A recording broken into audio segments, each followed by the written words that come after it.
浣花溪无论是白天还是晚上，都不允许他这个惹是生非的人来这儿洗丝。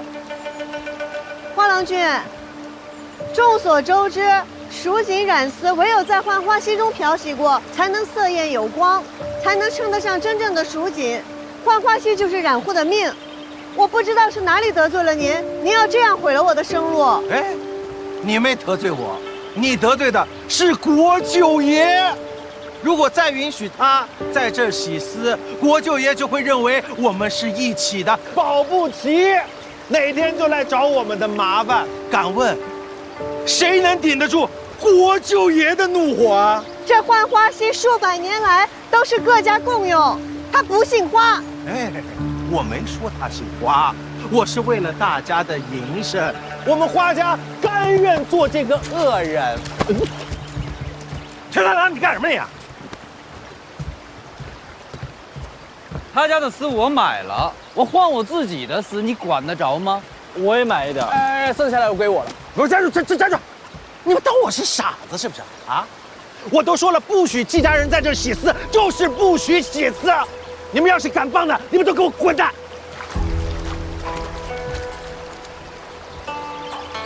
我踹死你！好了。哎呦，不让你们洗丝，定是花想荣自作主张。花掌柜若是知道了，他肯定不会拦着你们的。他想孤立的只有我。哎呀，乌龟炖王八都憋着一肚子坏水呢。那女的也不是什么好东西，她就是想借着这个事儿压我们的价格。她要不压的话，我陈豆给你倒着写。三郎，去火的，吃点吧。我不吃。哎，大郎，你那盒子里都是药啊？对啊。你们别看我长得壮实啊。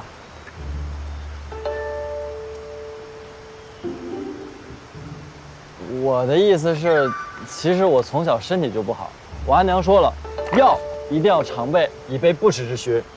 这瓶是舒心活血的，这一瓶是护肝养胃的，这一瓶是安神养胎的。养胎啊？那你阿娘对你要求好高哦。不是，药不分男女，都是有用的，你们都吃点。我要养胎的爪子。三郎吃点药吧。哎呀，我吃什么吃啊？我想吃他的脑壳，我想啃他一个金光灿烂，啃他一个四脚朝天，啃他一个七荤八素。此事是因我而起，是我连累了大家。哎呀，你这说的又是什么话呀？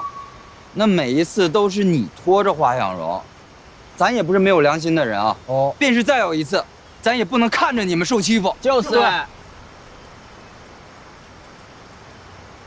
各位儿郎如此有血性，可敢一搏？怎么搏？你们知道花家为什么敢这么欺负我们吗？哎，因为我们是小染坊噻，势单力薄。花家又是城里边最大的染户，他吃肉我们就只能跟他喝点汤。你说我们哪一个不需要靠花家牙缝里露出那一丁点订单过活哎？那花家为什么又要将订单分于我们呢？因为我们的工价便宜啊，比他自己在招工扩大染坊那要划算多了，而且他已经习惯压我们的价了。不仅如此，你们看啊，花家的靛青丝多半是朱小娘家染的，她在我家常订的是各种绿丝和蓝丝，而分于你陈家的订单多是石样锦和凝叶紫，你家是红蜘蛛，你家是松花与沧浪。我们各家染坊虽小，但是各有特色，许多颜色比花家染坊染的都好，只是我们的丝都是经花家出手，外面的人只知道花家染坊，不知道我们这些小染户罢了。所以呢？所以，如果我们各家联合在一起，那就等于是一个大染坊呀。那我们就可以有接大订单的资金和人手。日后我们再把名声打出去，那我们就不愁接不着订单了。有了订单，我们就有了底气，有了底气，我们还怕没地方洗丝吗？不是你这话说的容易啊，打出名气也不是一件简单的事儿啊。就是。那些大染户哪家背后没有人呐？就是，你就说咱们无权无势，怎么跟人家斗？就是，而且我们站起来了也会被打趴下的。就是啊！哎呀，事在人为嘛，你不试一试怎么知道不成啊？哎，风筝？哪个傻子现在还有心情放风筝啊？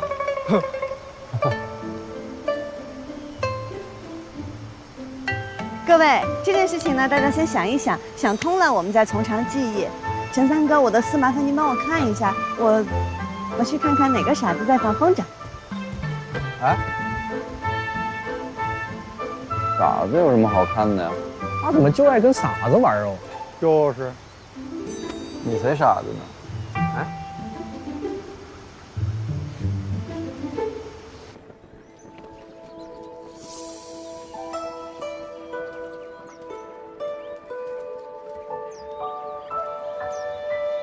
张二哥哥，你今日怎么有空出来啊？你的景治得如何啦？别以为给我点甜的便能糊弄着你。你跟14郎的事儿我都听说了，我还特意给你拿了药。这么看下来，你也没受伤啊。我就说嘛，那你跟别人冲突，一般受伤的都是别人才对。谁说我没受伤？伤在里头，你得凑近了瞧瞧。哪里啊？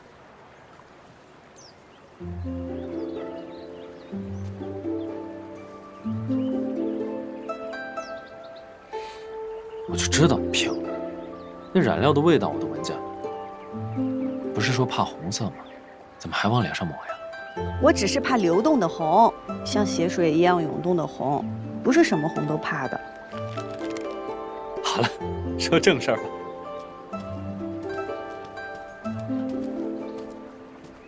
我呀，打听了一下桑14郎，他的姐姐是宫中正得宠的妃子。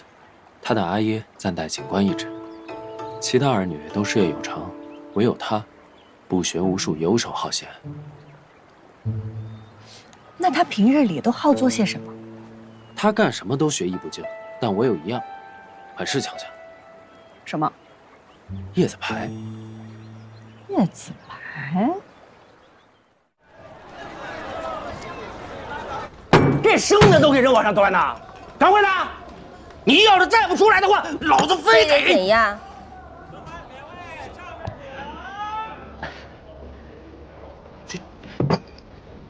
老板娘是吧？玉玲珑，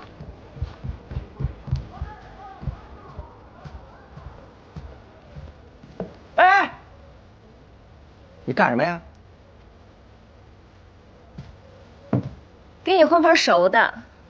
今天必须得给我个说法，至少得赔钱吧？嘿嘿，对，不赔钱也行，至少你得陪我喝一杯吧？啊？可以。你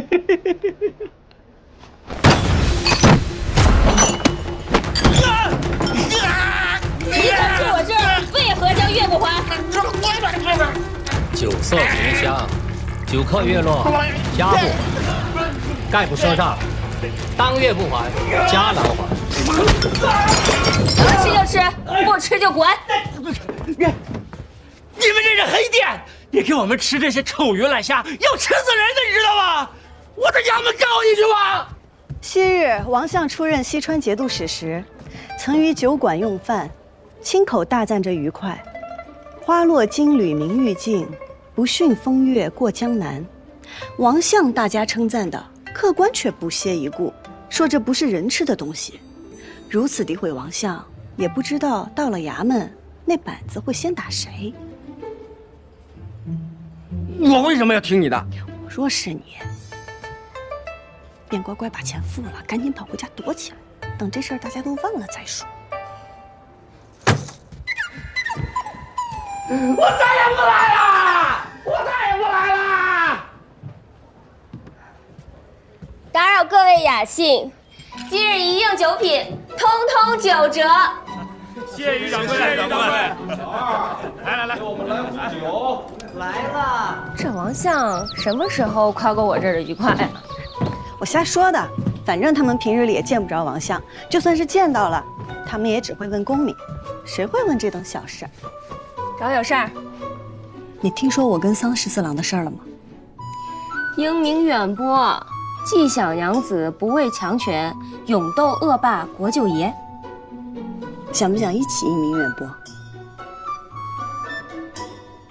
地盘借我2天，再借我点钱呗。借钱？你看我这店冷清的，一天到晚没几个客人，我哪有什么闲钱借你？你就先借我保你接下来店里坐满客人，日进斗金。你是有法子对付花家，还是对付桑十四郎？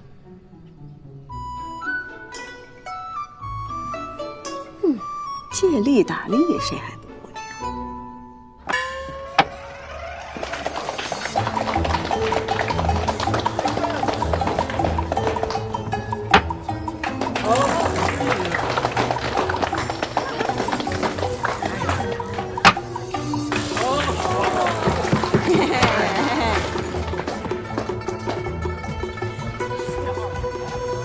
哎呀，承让啊！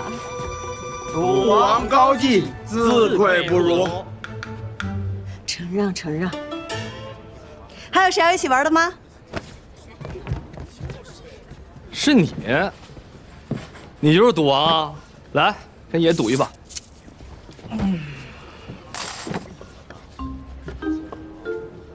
哎，跟你说话呢，没听见啊？你可知我为何要赌钱？为何？因为我在浣花溪得罪了国舅爷，花家怕被牵连，不让我去洗边洗丝。我们家染房都快揭不开锅了，我只能靠此赚钱养家。这爷哪知道？算了，爷这脾气发了也就算了，这没想到他们花家借着爷的名气为难呢。哎呀，回头再说，咱先赌一把。不赌。你。行，你跟爷赌一把，无论输赢，爷都告诉花家不跟你办见识了。当真？爷说话算数。来，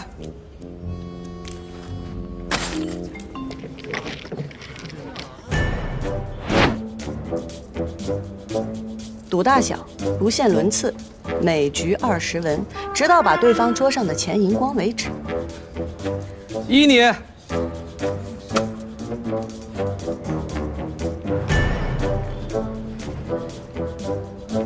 7万贯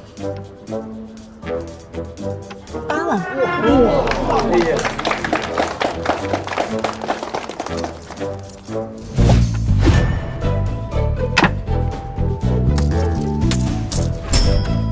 哎呀！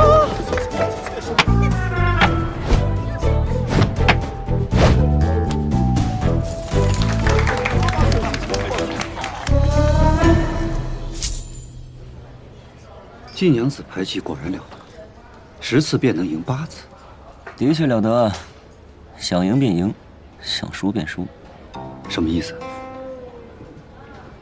什么意思？吃点东西再喝，免得伤身。看你这衣裳，不靠杨家，也没挨饿。多年未归。没想到第一个认出我的人，竟是阿姐。1日3餐，1日千里，走马江湖，自在快活。来，阿姐，有劳阿姐挂念。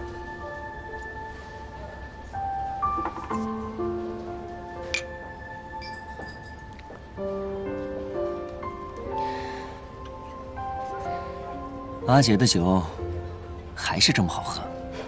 少叫我阿姐，显老。行。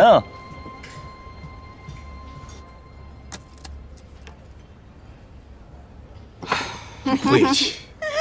歇会儿。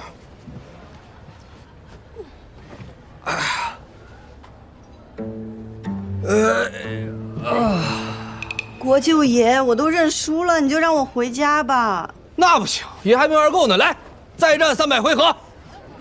兔崽子！这个兔崽子！老子刚回来，你就跟我惹事！你看抢夺民女，陈氏走前，给我站住！站住！哎呦，别打了，别打了！你给我下来！我不下，我下去你肯定打我。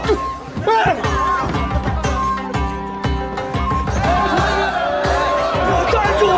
桑长史，您误会了，我与国舅爷在这儿不是为了赌博，是为了吸引人潮，好做生意。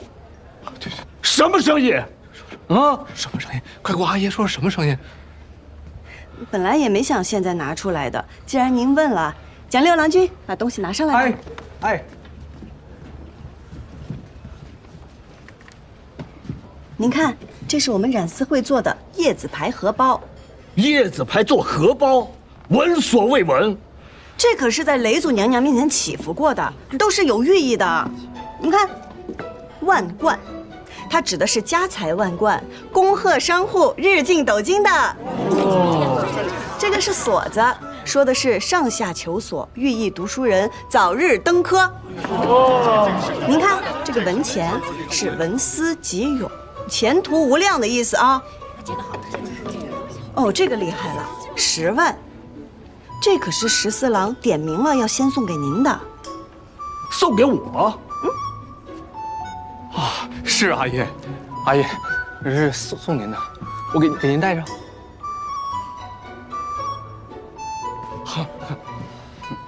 这10万便是万10，谐音万无一失，是祝您身体健康、长命百岁，是14郎的一片孝心。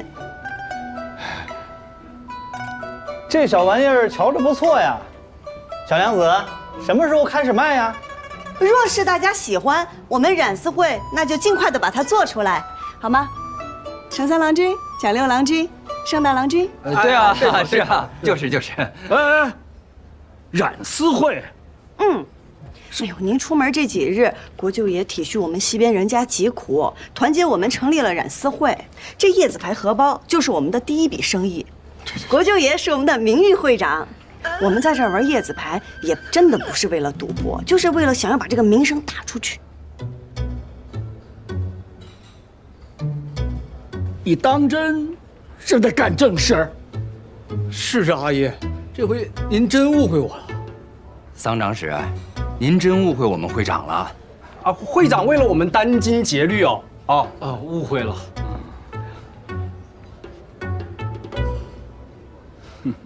有点意思，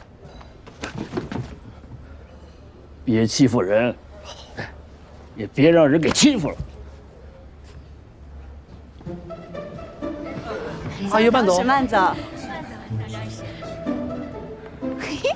哎，诸位客官，若是喜欢我们染丝会做的这个叶子牌荷包，现在便可以下订单，前50人半价。桑长史身上那款工艺复杂，可能现在没有这么多，只有30只，先到先得。我来。我跟你说，想要的话到我这儿来签单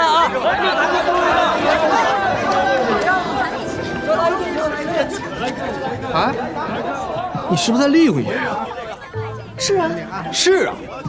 我们本来就在这儿卖荷包的，谁知道你会来，更没料到你阿爷会来呀。那你过几日你可以跟你阿爷说，你不想做这个名誉会长了，那就和我们没有关系了。那不行，这官儿爷当上了还能还给你怎样？可是做我们的名誉会长是要帮我们做事的。爷不能做事吗？那试试吧。作为名誉会长，可有我的好处啊？嘿呀，杨老三，当然有，来，我给你找。来。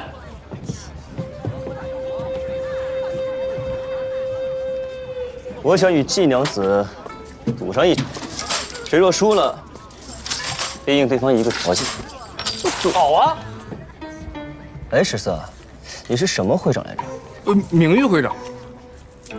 难怪没人听你的，徒有其名，没有实权。该不会他从一开始就是在诓你吧？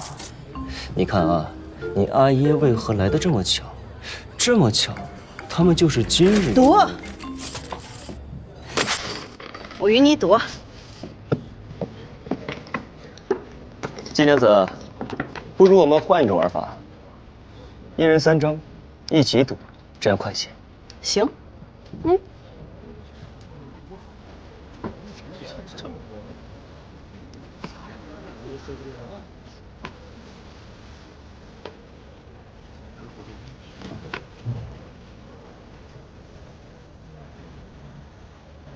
金娘子，请吧。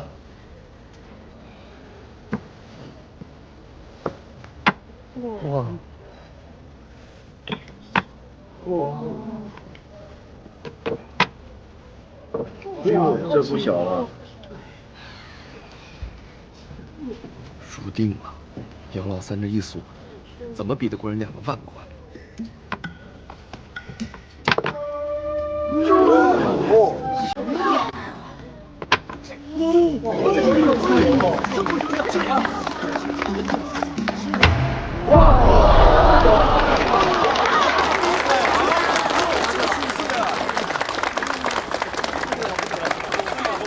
金娘子，我这牌可有问题？杨三郎君技高一筹啊，我认输。有什么要求尽管提吧。我想到季娘子家中好好拜访。你怎么老是想去我家？这件事情能如此顺利，还多亏了你们。我们？哎，听说没有？那不对呀，益州点6只。来了个新的叶子牌主王，百战百胜，从来没有败过，打遍益州无敌手的国舅爷。我看跟他一比，简直是小巫见大巫，那肯定的呀！现在，立刻，马上到去见他。桑长史，国舅爷非逼着人跟他赌钱，不尽兴就不能离席，您可得主持公道呀！我去看看。做叶子牌荷包啊！我婉婉还有好几个人，我们熬了好几天才赶出来的。哦，用桑十四最喜欢的叶子牌，把他骗过来与你赌钱，再把桑长史引过来，棍棒教子，让桑十四不得不被咱们按到头当了那个会长，环环相扣啊！厉害啊，高明。只有一点不明白，你真的是赌神吗？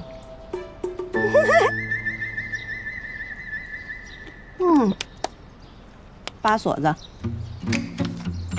嚯，嘿5万贯，7分钱。哇！其实他们每张牌经过手汗、酒气、茶渍的磨损，在颜色上都会有一些细微的不同。我就是靠变色记住牌的。行吧。那接下来咱们做什么呀？那自然是有仇报仇，有怨报怨喽。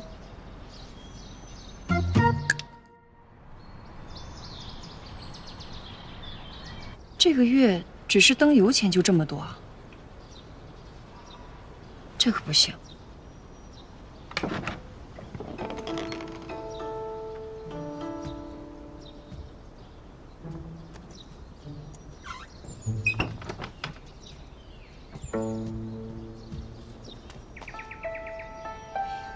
省着点用，早点把钱还上，这样英英也不用那么累了。咻！吓死我了！又想偷溜手续？你真要见那上回？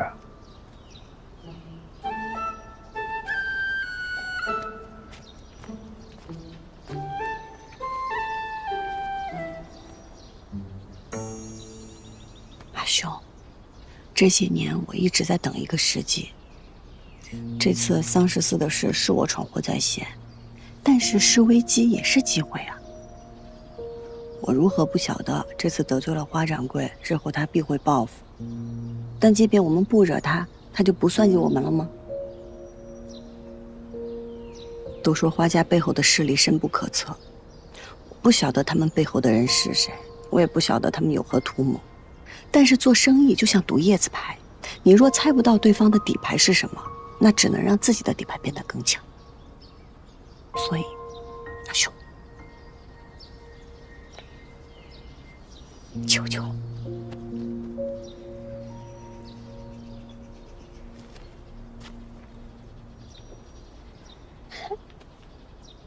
谢谢阿兄。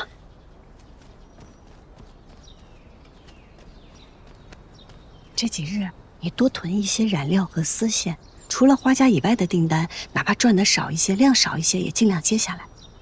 又要干什么呀？以防万一而已。我跟陈三郎他们已经说了，但是平儿家里最近怕是不愿意让我跟他来吧，劳烦阿兄跑一趟。屯染料倒无妨，可华掌柜霸占着浣花溪，本就无处染丝。阿兄，信我，很快咱们就有地方洗丝了。季莹莹，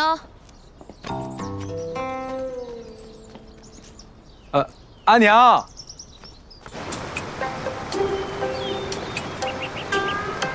岂有此理！竟敢抢占地盘，不让咱们染丝会洗丝。那是之前，这不是您来了吗？我看他们谁敢。放心，只要有爷在，爷罩着你们，看哪个敢找就麻烦。自然自然。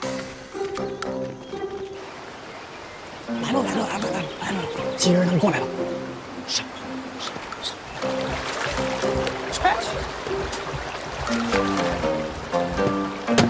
从今天起，不管是白天还是晚上，我们都要在这儿洗丝。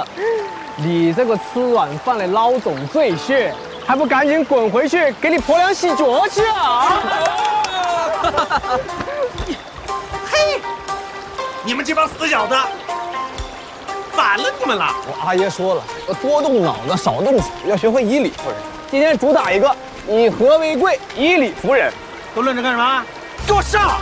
哎，等等，我告诉你一下，咱们从今儿个起是国舅爷罩着的，你动一下我们试试。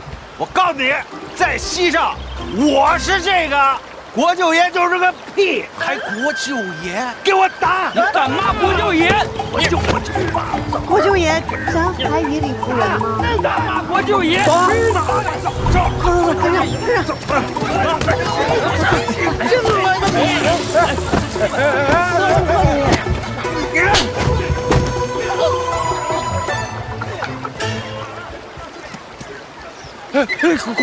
国舅爷，我称不上圣洁国舅爷啊！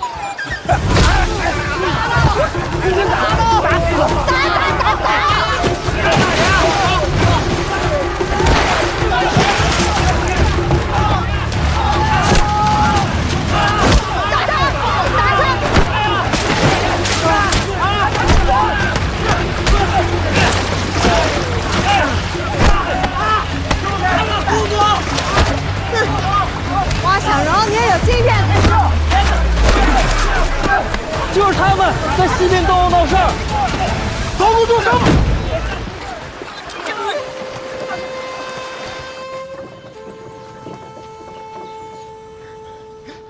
你给看看坏没坏？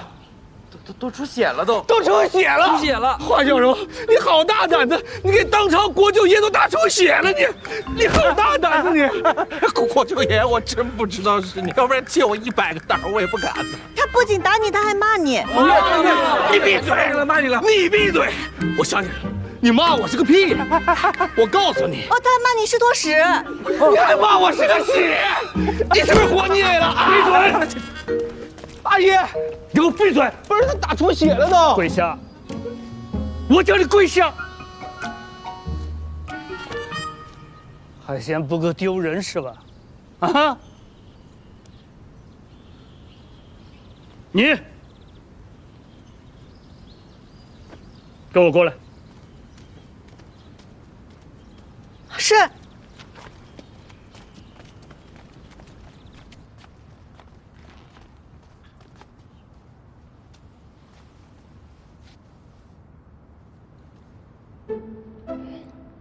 您是知道的，只有在浣花溪洗出来的丝织成的蜀锦，才能色泽艳丽，历久弥新，才是真正的蜀锦。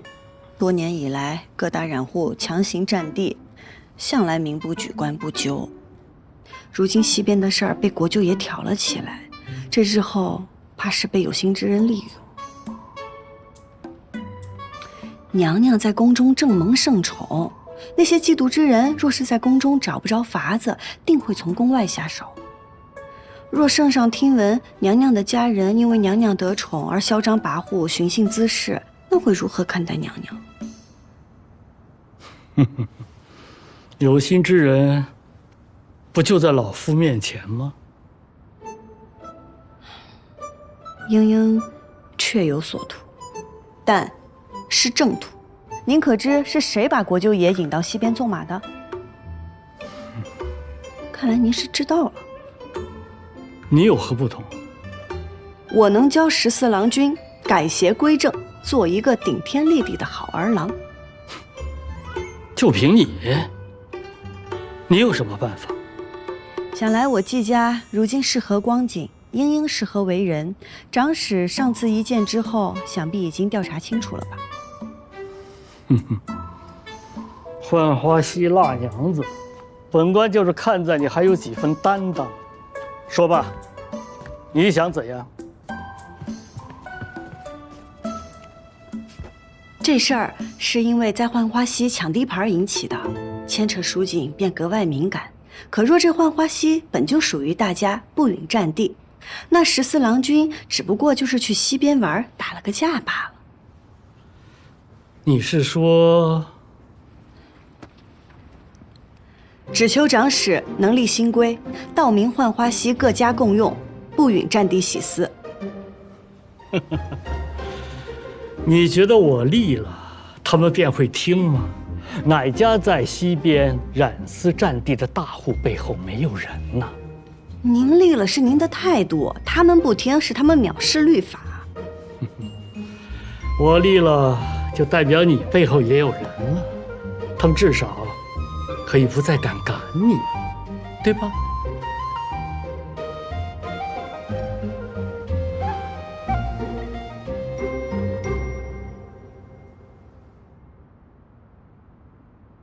我相信啊，只要你努力，一定可以让季家重回当年荣耀。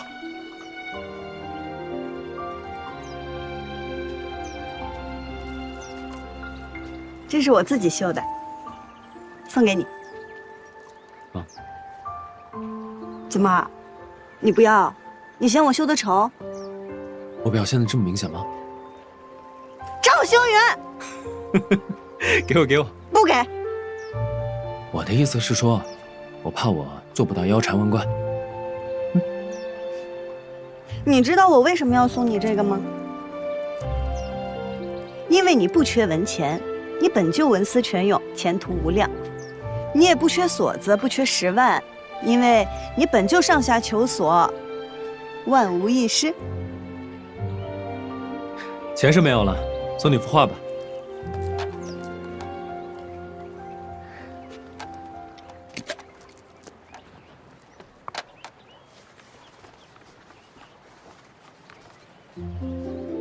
画中无蓬，可云层翻涌，分明让人感受到鹏飞9天之姿。画中女子独立船头，以窈窕中自成风流。谁说女子不能长风破浪，不能意气风发？只是这个女子的背影怎么这么眼熟啊？扶摇直上9万里，这不正是我心中的你吗？原来赵二郎君也会说这些奉承话呀！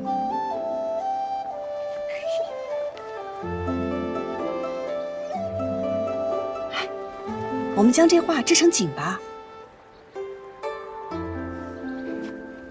这云、水、船，还有这女子，若是认真的话，不难织出，只是很难织出整幅画的浩瀚之感呢。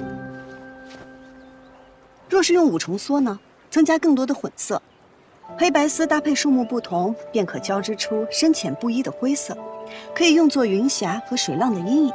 阴影不错，但是若只有黑白的话，会显得整幅画死气沉沉。用平稳和斜稳交替织，这样才有可能织出大自然的流动之感。用主色数目增减来过渡色彩流动，用平斜断为基础，织出凹凸之感，再用不同的色彩凸显明暗变化。如果是这样的话，真的有可能织出整幅画的浩瀚之感。好，那我现在就回去调丝配色，我绣出来先试试。哎，你不是还有重要的事要做吗？那件事现在便只剩等了。再说了，这也是很重要的事啊。来啦。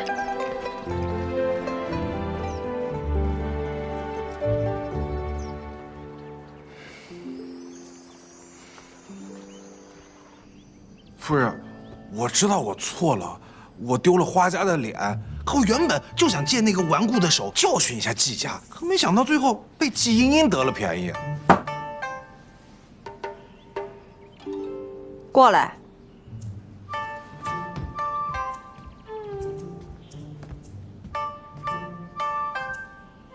坐下。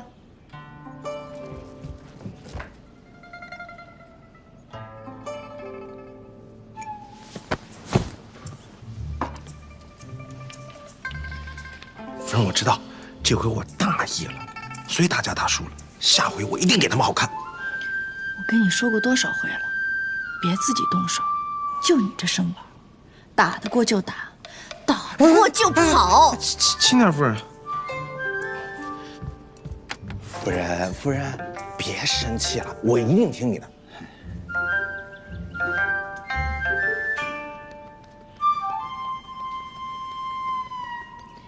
一会儿去给我备车，我要出去一趟。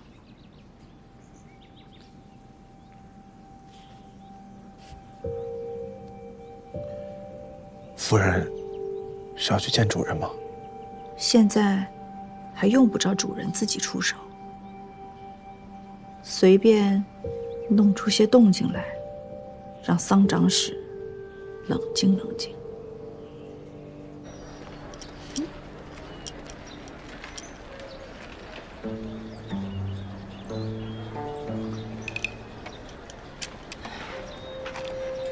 看季娘子这脸色，是不欢迎杨某在此啊。不过可惜了，愿赌服输，你该不会要食言吧？自然不会。杨郎君，那边请。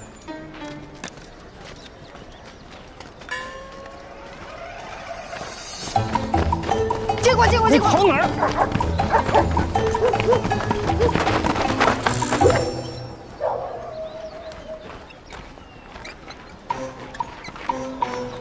杨某读书少，但也知道这邪路是不通正堂的。您有所不知，我季家的规矩是越尊贵的客人越要在僻静处招待。郭奎，你可不许咬它哦，小心哦，它有毒。你叫郭奎？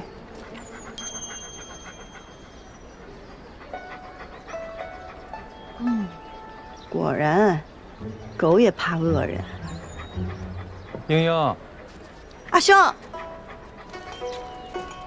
这位是，在下杨三郎，是季娘子尊贵的客人。萍水相逢。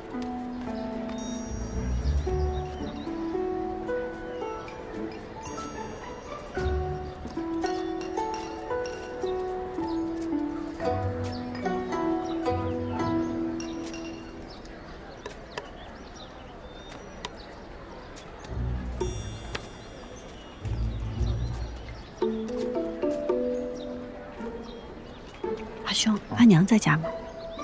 我一直在屋内支机，不怎么去过前了。不过按照往日而言，阿宁此刻应该是出去采买。哦，太好了。阿兄，给这杨三郎君倒碗水吧，他就喜欢喝咱们家的水。哦，好。哎，不急不急，杨某此番前来，并非是要讨水喝，而是为了拜访一位故人。故人？哪位故人？杨某记得季国父当年斗锦夺魁，以一幅蜀红锦博得满场喝彩，我也被其风姿折服。数年过去，辗转反侧，仍是难以忘怀。可谁能想到呢？如今却早已是物是人非。杨三郎君不只是为了来叙旧的吧？季兄跟着季国父多年，耳濡目染，定是得了几分真传吧。不怕杨三郎君见笑，季某与冉丝一道天分平平，不如我们家英英。家里的丝大都是英英染的。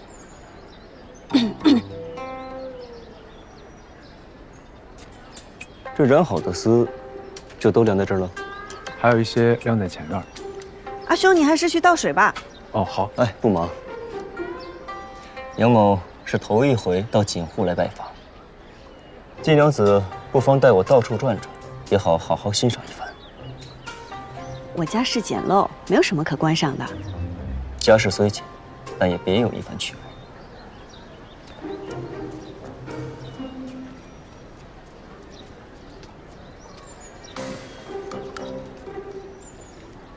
倒水。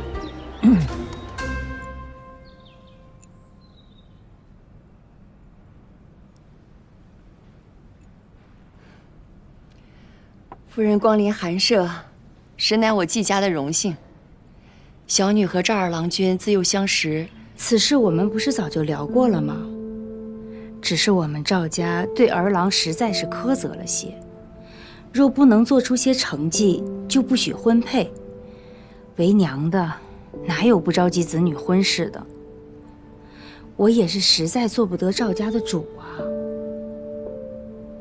是，我也能理解夫人的难处，所以还望夫人能在老太爷面前多给美言几句。其实这先成家后立业也不是不行。夫人以为我没说吗？